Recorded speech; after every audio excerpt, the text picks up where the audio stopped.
Hola amigos, bienvenidos a tutora.tv, soy Enrique Chmelnik, me da mucho gusto saludarlos.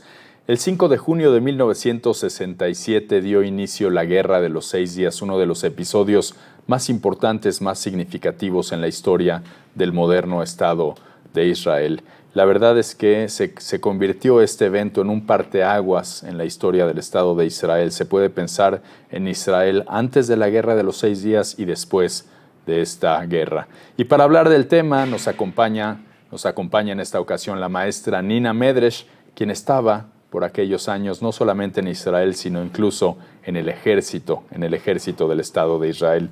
¿Cómo estás, Nina? Bienvenida. Bien, gracias. Gracias por la invitación. Qué gusto saludarte. Igualmente. Platícanos un poco acerca primero de el contexto personal, dónde te encontrabas, a qué te dedicabas, a qué unidad pertenecías dentro del ejército en 1900. Yo estaba en el ejército, terminando el ejército. Pasé prácticamente directo del ejército al Ministerio de la Defensa. Y estaba en Tel Aviv, yo soy originaria de Tel Aviv. Y en 3 semanas antes de que inicie la guerra, el país entra en un estado de tensión. Prácticamente los pilotos sentados en los aviones, los tanquistas sobre los tanques, y una situación donde la sociedad y la gente que estamos en el ejército sentimos en un momento dado que el gobierno no tomaba acción.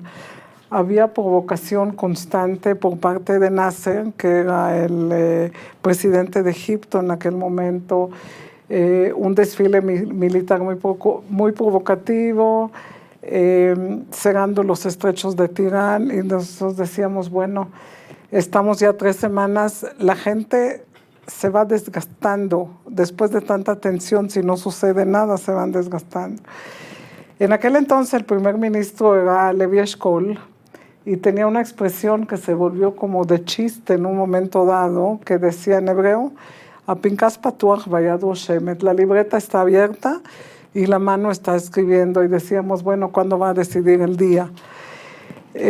Prácticamente un día antes del 5 de junio yo estaba, era una noche donde había muy poca gente en la calle, estábamos tomando un café y llegué a la casa. Y mis padres me estaban esperando y me entregan una orden de presentación en color rojo. Color rojo es inmediato. Todas las órdenes que vienen del ejército vienen impreso en color negro, al menos que hay una presentación inmediata, de presentarme al día siguiente a la base antes de las 8 de la mañana. Voy caminando, mi base estaba relativamente cerca de la casa y ya oigo por radio que están llamando mi código de mi unidad, que era Shaarei Tzedek en aquel momento. Y llegando a la base ya viene el primer aviso oficial que Israel atacó a las bases aéreas simultáneamente. En tierra logró aniquilar prácticamente todo la Fuerza Aérea Egipcia. Déjame detenerme un poco antes de esta famosísima Operación Foco, de la que estaremos hablando un poco más adelante. Preguntarte primero, ¿los israelíes sabían que estaba por iniciar la guerra? No lo sabían. No. Y en segundo lugar, ¿había temor acerca de que pudiera ser destruido el Estado? Porque entiendo que la aviación egipcia era efectivamente muy poderosa. La población a lo mejor no tenía conciencia al 100% del peligro que podía desatarse con semejante flotilla de aviones. Casualmente, en los estudios que salieron posteriormente, y apenas uno ahorita, este plan se empezó a elaborar desde el año 55 y estaban entrenando constantemente para este tipo de situaciones. Se tenía una información exacta de los horarios que la gente se movía en la base como para ir a desayunar, y en este momento, al 7:45, inicia el ataque y los agarra prácticamente a todos desprevenidos. Muy desprevenidos. Tenían, de hecho, según entiendo, conocimiento amplio de cada uno de los pilotos egipcios cuándo llegaban, cuándo desayunaban efectivamente, cuáles de ellos tenían alguna dificultad, Exacto. cuánto tiempo invertían en el tráfico de El Cairo, por ejemplo, para llegar a alguna de las bases.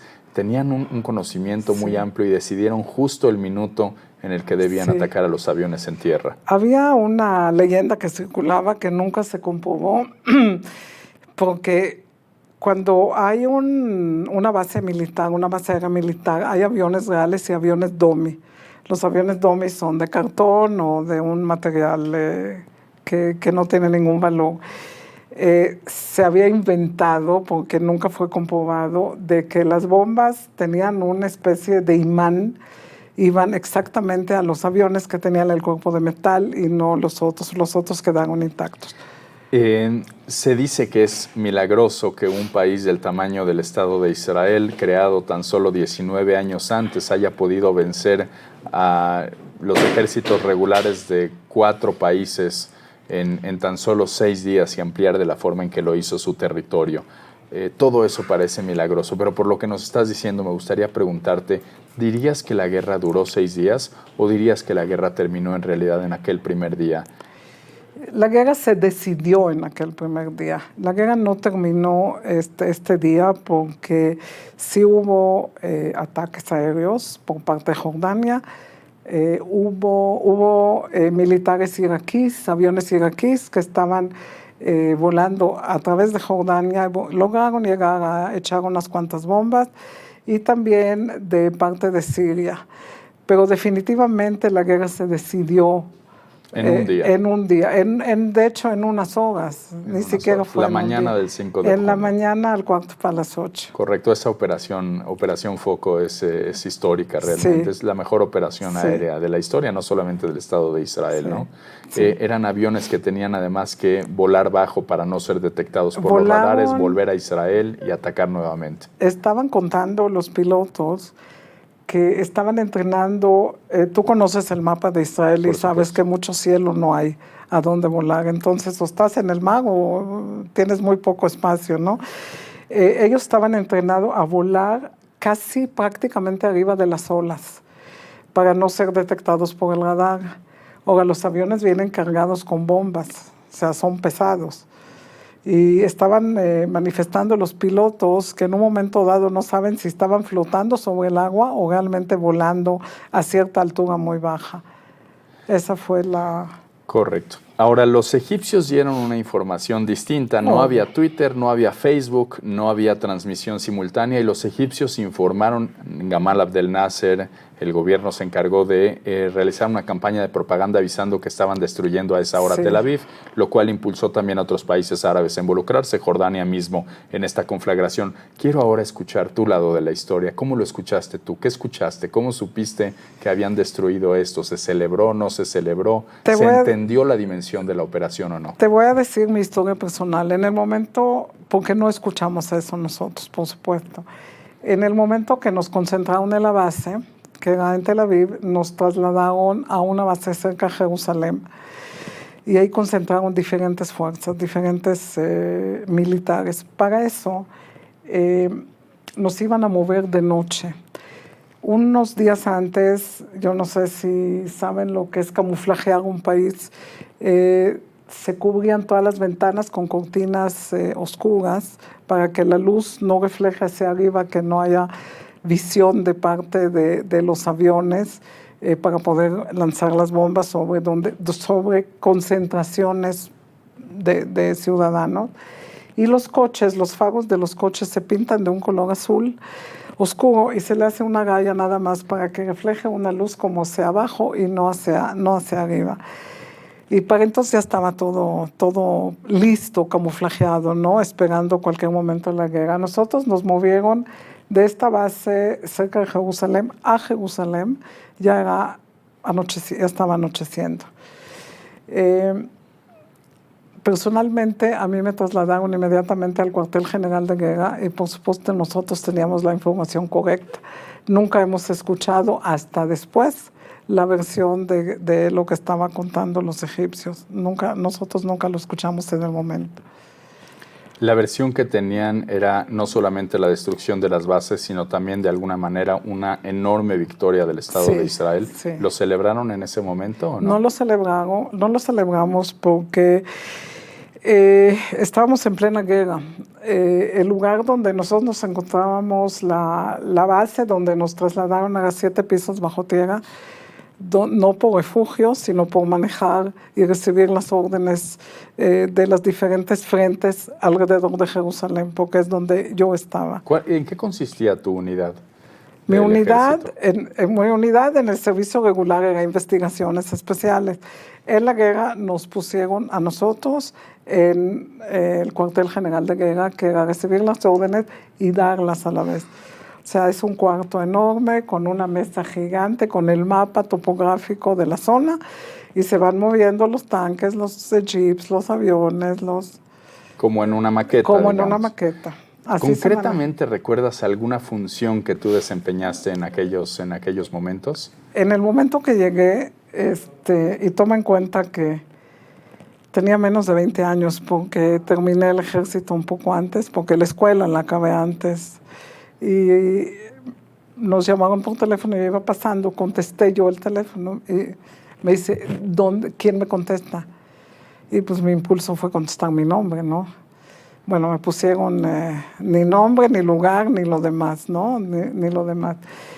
Te puedo decir que durante 3 días y 3 noches la formación de tanques estaba justo detrás de nosotros, y cada vez que se disparaba una bala, que son gigantes, se cimbraba todo el edificio.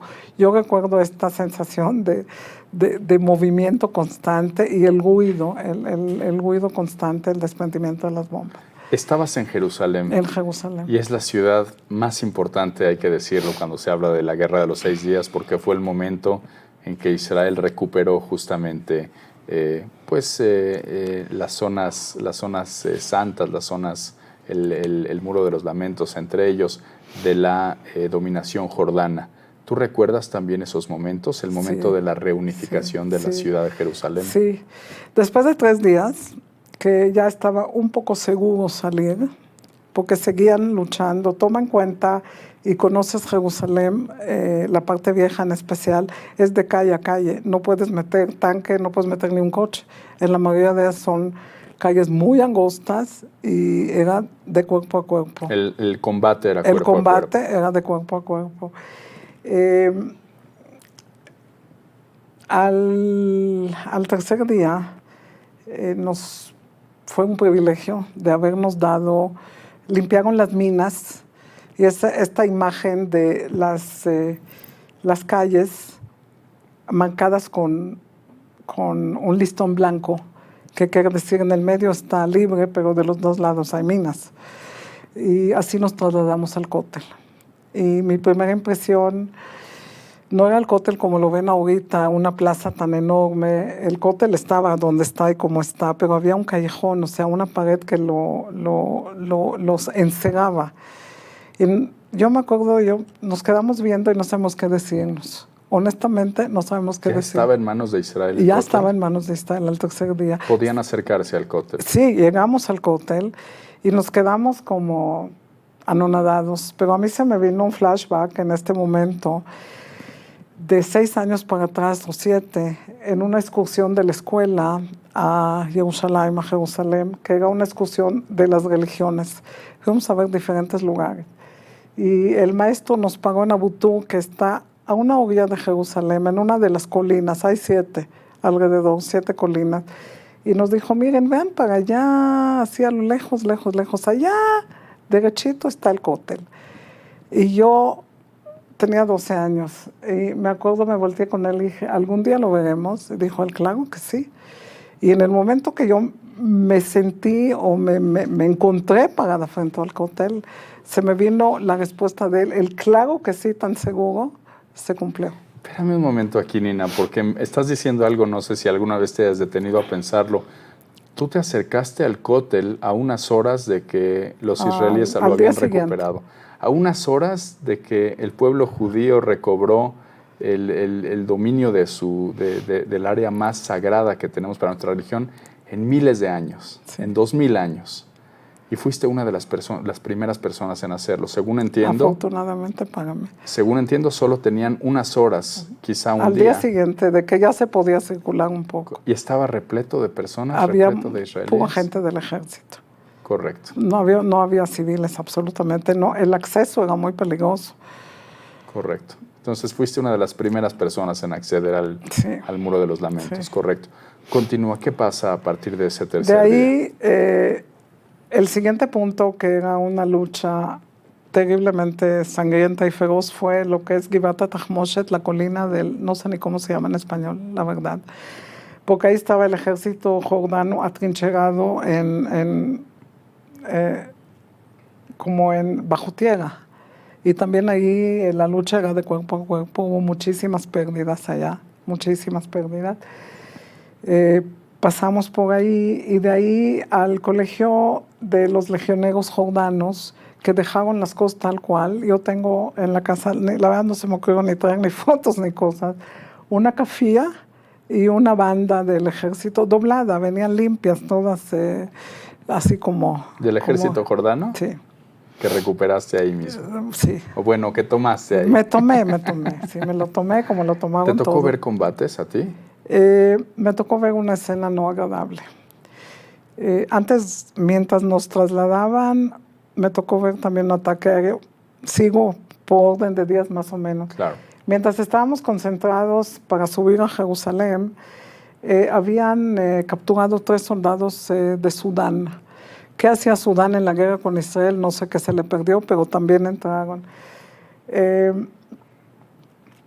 No fue una escena agradable. Vamos a decir que let's keep it, o sea, vamos a no hablar de ella. Acabaron mal ellos, pero sí yo a veces cierro los ojos, oigo los golpes. Los mataron. A los sudaneses. A los sudaneses, porque venían para cometer un ataque terrorista. Correcto. Eso es en el 4º día de la guerra. Eso fue antes, subiendo a Jerusalén, eso fue en un inicio. Al día siguiente ya nos teníamos suficientemente seguros como para subir al techo. El edificio era el Binyané Umá en Jerusalén. Para subir al techo y ver los combates aéreos del otro lado. Y contábamos los aviones como iban de picada y eran tan cerca que podíamos ver la bandera de Israel en los aviones. Entonces contábamos el que subía, el que bajaba, uno no subió. Con toda la gloria de lo que pasó con la Fuerza Aérea, Israel en este día perdió la tercera parte de sus pilotos, el 25% de sus pilotos.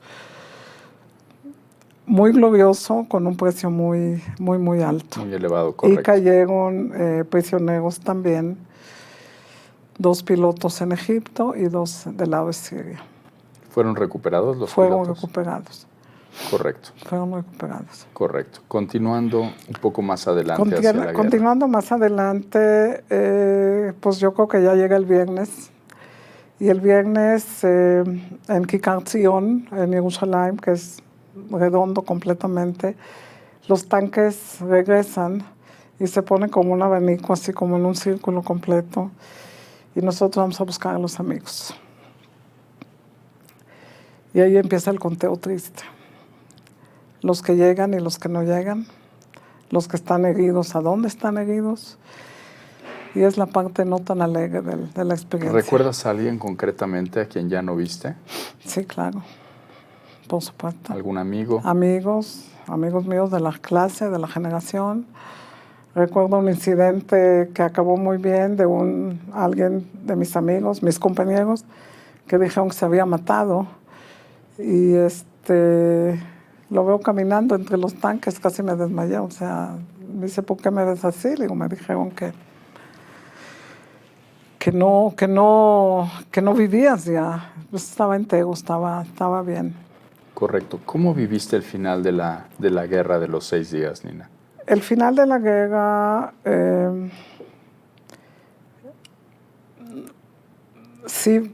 antes de esto, sí veo que tiran las murallas, limpian todo el alambre de púa, todo lo que dividía la ciudad de Jerusalén, y se abre el paso.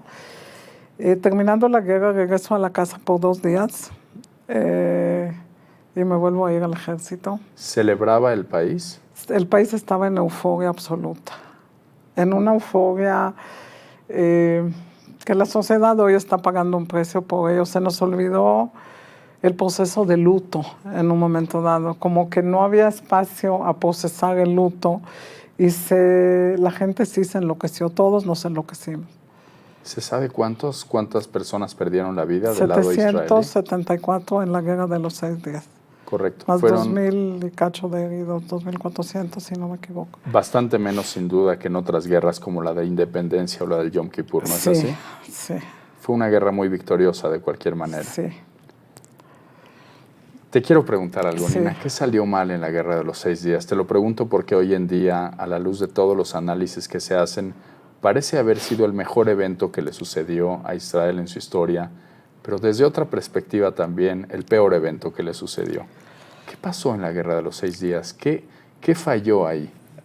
Mira, independientemente de que en una guerra siempre hay fallas, porque la falla es humana, a veces tienes una perspectiva y sale diferente.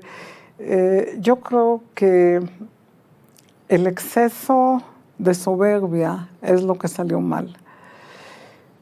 A resultados, nosotros tenemos hoy por hoy una población palestina que antes de la guerra, y esa es una cuestión que siempre la manejan en una forma no correcta, antes de la guerra de los 6 días, ¿quiénes eran los palestinos? Jordanos. Jordanos en el mejor de los casos, o de Gaza, de la franja de Gaza, en el mejor de los casos. Egipto, a los de Gaza, nunca quisieron, era un dolor de cabeza para ellos. Y para Jordania era lo mismo con los palestinos que estaban en lo que se llama el West Bank, ¿no? Cisjordania, sí. El Cisjordania. Tomando en cuenta que la población en Jordania, el 70% son palestinos, la de Jordania. Correcto. Y en el camino el país se fue desgastando. Se fue desgastando socialmente porque se polarizó la sociedad, unos a favor, otros en contra. Mira, quedó una gran población palestina dentro del territorio israelí, Sí. Se abarató la mano de obra. Indudablemente fue un efecto negativo para Israel, para sus grandes ideales, para alguna conducta modélica o ejemplar que quería justamente tener el Estado. Pero también me gustaría preguntarte alrededor, la primera decisión de Israel, la primera idea, cuando menos que privaba en Israel, es todos estos territorios que conquistamos, el país creció, si no mal recuerdo, Sí. 2 veces y media o algo por el estilo, nos van a servir justamente para intercambiarlos por acuerdos de paz. ¿Qué sucedió? Lo hicieron con Egipto eventualmente, pero Sí. ¿qué pasó con los territorios palestinos? No había con quién sentarse a la mesa. No había con quién Mira, sentarse. Egipto es un país, te puede gustar o no gustar el gobierno o la postura, es un país que tiene ley, la ley que tenga. Tiene gobierno. Tiene un gobierno, tiene un presidente, tiene otro presidente, pero lo tiene. Aquí no había con quién. Prácticamente cuando hacen el acuerdo de Oslo, si no me equivoco, era el 98. 93. 93, perdón. Bueno, empieza desde principios Es que me de los quedé en el 90, pero porcentaje. lo firman en Camp David en el 93. Le ofrecen a Arafat el 98 del territorio de regreso. Se lo ofrecen unos años más adelante, sí, tienes razón. Por ahí ya cerca 97. del 2000. En el 2000 en Camp David, cuando ya está Ehud Barak en el gobierno, Ehud Barak, le hacen un ofrecimiento y le viene dice la segunda que no. intifada. Sí, y dice Entiendo. que no. Ahora, amiga, a mí me queda claro una cosa. Perdón, ese 98% incluía los territorios considerados en disputa o territorios ocupados, incluía Cisjordania. En una buena parte de ellos. Correcto. Pero también hay que entender que si tú vamos a 48 por un momentito. Al año de 1948. Al 1948. Y decimos, nosotros aceptamos, Israel acepta la partición como la ONU se la da. Un país que si ves el mapa de 47, como queda el 29 de noviembre de 47, es un país fragmentado completamente, pero también se dijo, perfecto, eso es lo que nos toca, eso es lo que vamos a hacer.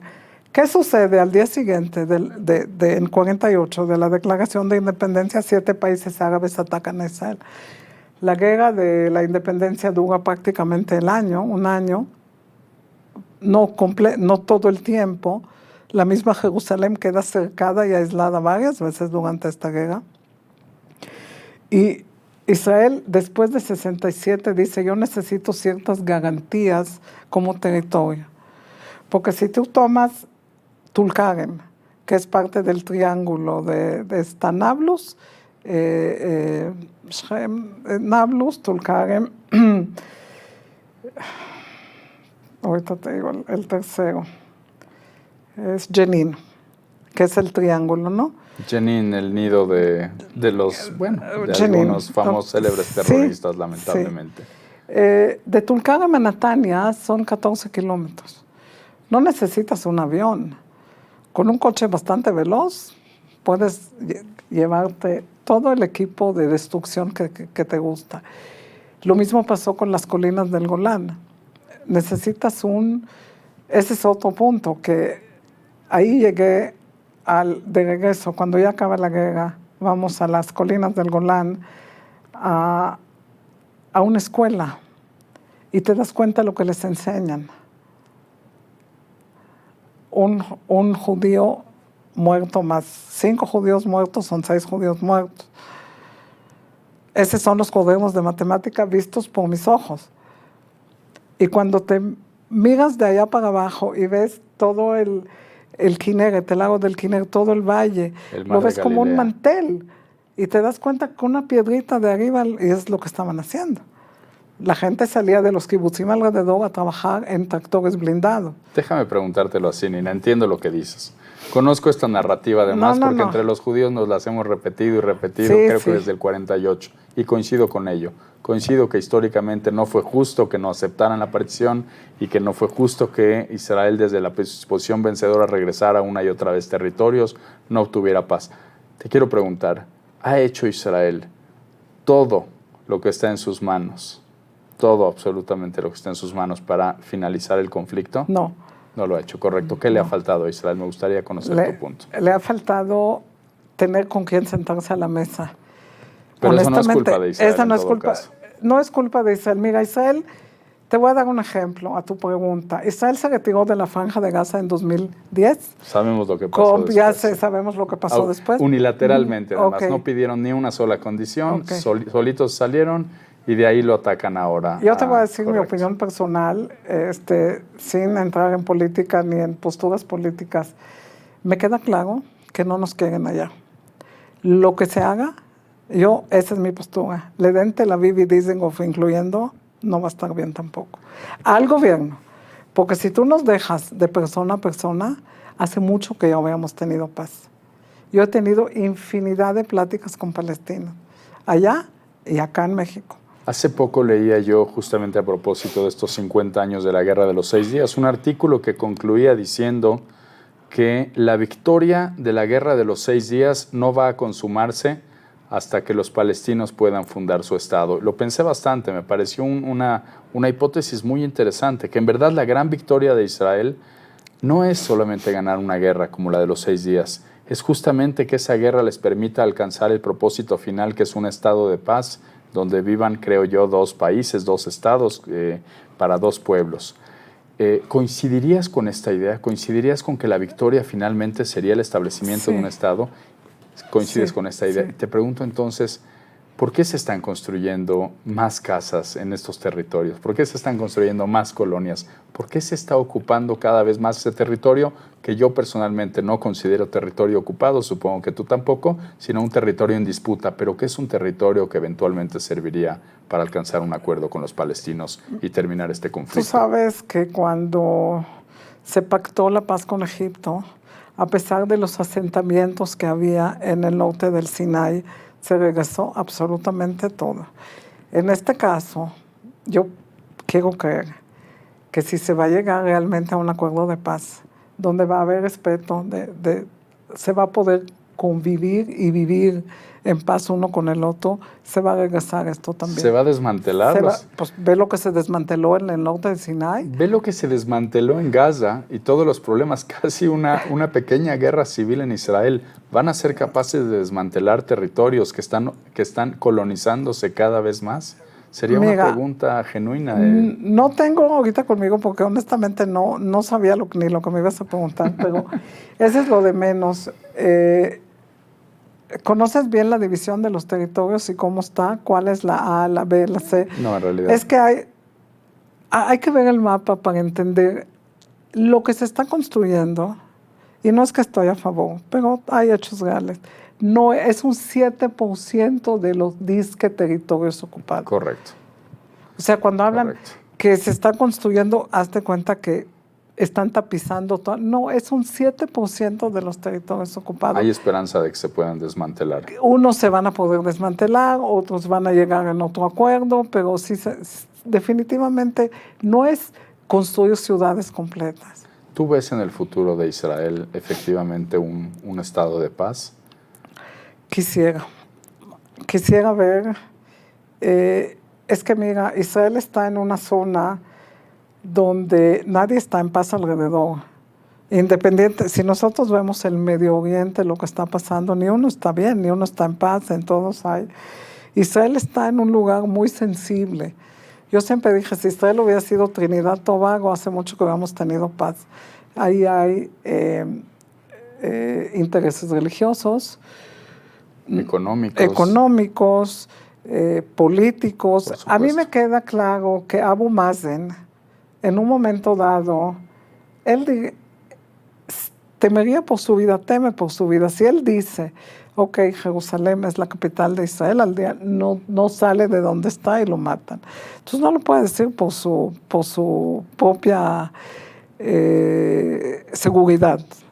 No deja de ser el líder con el que más posibilidades han existido en la historia de dialogar. Es cierto. Y habría que aprovecharlo, ¿no lo crees? Pues se trata, mira, hay muchísimas cosas que no salen, no de todo se habla. También la información está muy manipulada. Israel le da a los territorios, pues llamaremos ocupados, o a los territorios, o como lo quieras llamar, les da agua, les da luz. ¿Quién le cortó ahorita la luz a la Franja de Gaza? Abu Mazen, no Israel. ¿Quién le hizo el boicot a Qatar? Israel no tiene nada que ver ahí, se lo hicieron los países. Al rato nos echan la culpa, pero no tenemos nada que ver.